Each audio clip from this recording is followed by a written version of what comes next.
तो जवान का ट्रेलर भाई फाइनली आ चुका है and it was incredible. Preview से ही इसकी अच्छी खासी हाइप तो बनी चुकी थी, हमें एक बेस लेवल का ऐसे आइडिया भी मिल गया था कि व्हाट वी कुड एक्सपेक्ट, जो कि मेरे लिए तो भाई देखो एनफ था, मुझे और नहीं जानना था। बट ये कहाँ रुकते, ट्रेलर आ चुका है और इसने हाइप को तो डबल किया ही, बट हमारे कई सारे थ्योरीज को भी काइंड ऑफ कंफर्म करने के साथ साथ फिल्म के और भी नए एंगल्स को टीज कर दिया है। और इससे पता चलता है कि फिल्म में भाई कितने सारे डायनामिक्स होने वाले हैं। सो और वेट करेंगे तो भाई फिल्म ही आ जाएगी। शुरू करते हैं। तो ट्रेलर स्टार्ट होता है मल्टीपल स्काईलाइन शॉट्स के साथ, जिसमें हमें कुछ जेट्स देखने मिलते हैं और ये भाई फिर से इंडिकेट कर रहा है कि एसआरके का जो कैरेक्टर होगा ना, या बोलो तो कैरेक्टर्स, वो हमारे आर्मी और पुलिस फोर्स में तो होंगे ही, बट ऑल्सो शायद एयर फोर्स से भी किसी न किसी तरह से जुड़े हुए होंगे। बिकॉज अगर आपको याद हो तो प्रीव्यू में भी हमने एयर फोर्स के सोल्जर्स का एक सीक्वेंस देखा था और इसी में हमें एसआरके का कैरेक्टर खून में लथपथ दिखाई देता है। और यहाँ पे भाई इस पर्टिकुलर सीन के पहले क्या हुआ था और बाद में क्या होगा उसका शायद मुझे एक अच्छा खासा आइडिया है।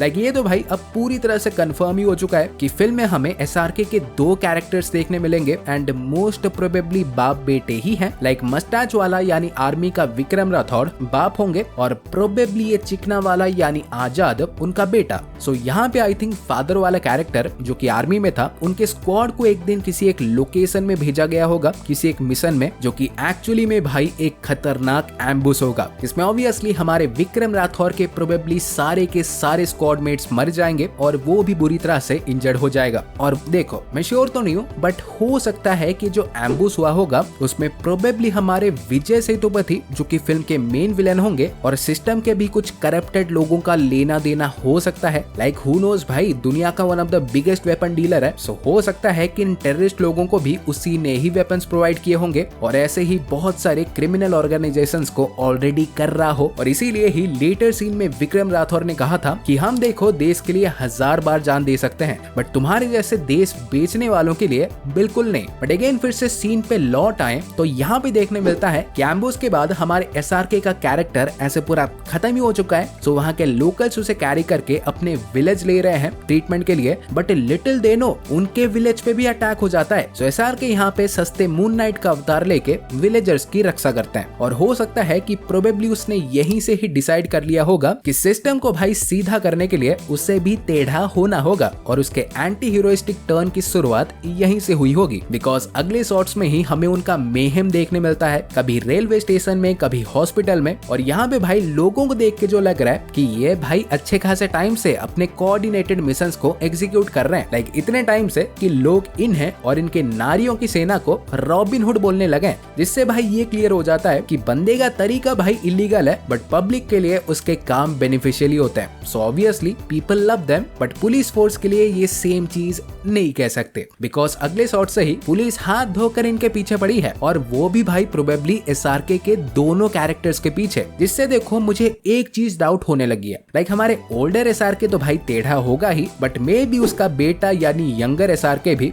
कांड करने वाला है और वो भी अच्छे खासे। जस्ट लाइक अगले शॉट में एसआरके और उनकी पलटन हॉस्पिटल से किसी को उठाने आए हैं, बट यहीं पे हमारी न्यांथरा और उनकी स्क्वाड आके उन्हें सातों तरफ से नहीं चारों तरफ से घेर लेती है। सो गारंटीड है भाई इस सीन में अच्छा खासा फाइट देखने मिलेगा। फिर अगले शॉट में फाइनली हमारे विलन यानी विजय सेतुपति के काली देखने मिलते हैं और बंदा भाई वेपन डीलर है तो ऑब्वियसली खतरनाक तो होगा ही, बट ऑल्सो यहाँ पे जो देख के लग रहा है कि शायद रिसेंटली ही उसने अपने भाई या बेटे में से ही किसी को खोया होगा और वो भी प्रोबेबली एसआरके के ही कैरेक्टर के लिए। सो यहाँ पे आई थिंक हमारे विक्रम राठौर का जैसे एक रिवेंज एंगल देखने मिलेगा, तो एग्जैक्टली वैसे ही मे बी फिल्म के फर्स्ट हाफ के बाद हमें विजय सेतुपति के काली का भी एक वेंजेंस एंगल देखने मिल सकता है। और बंदा भाई सही में बोलना ही पड़ेगा कि टेरिफाइंग था, मतलब लगता ही नहीं कि इसमें दूर दूर तक कहीं अच्छाई होगी भी। और यहाँ पे ये भी नोटिस करोगे तो प्रेजेंट टाइम में ये कोई एक प्रोजेक्ट ड्रीम को लॉन्च कर रहा है और वेपन डीलर है, तो ऐसे बहुत ही सस्ता सा 2 रुपए का गैस मारा जाए तो आई थिंक ये प्रोजेक्ट ड्रीम में भी कोई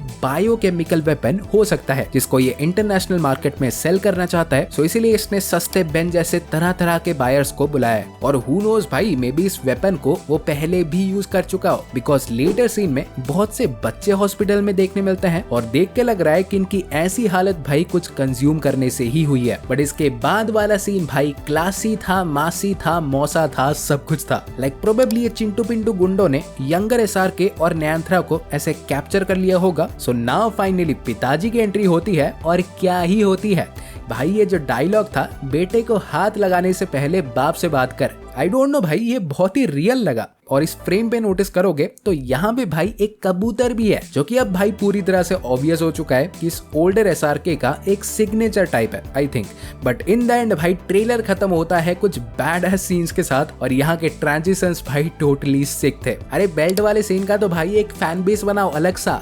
इन शॉर्ट भाई ट्रेलर मस्त था, बट आपके भी विचार ऐसे क्या हैं डेफिनेटली बताएं। और वीडियो ऐसे पसंद आई हो तो प्लीज लाइक ठोक दो, ट्रेलर की खुशी में लाइक ठोक दो यार। और ऐसे ही रापचिक कंटेंट पाते रहने के लिए चैनल को सब्सक्राइब कर दें और मैं आपसे मिलूंगा अगले वीडियो में। सो गाइस तब तक बाय और टेक केयर।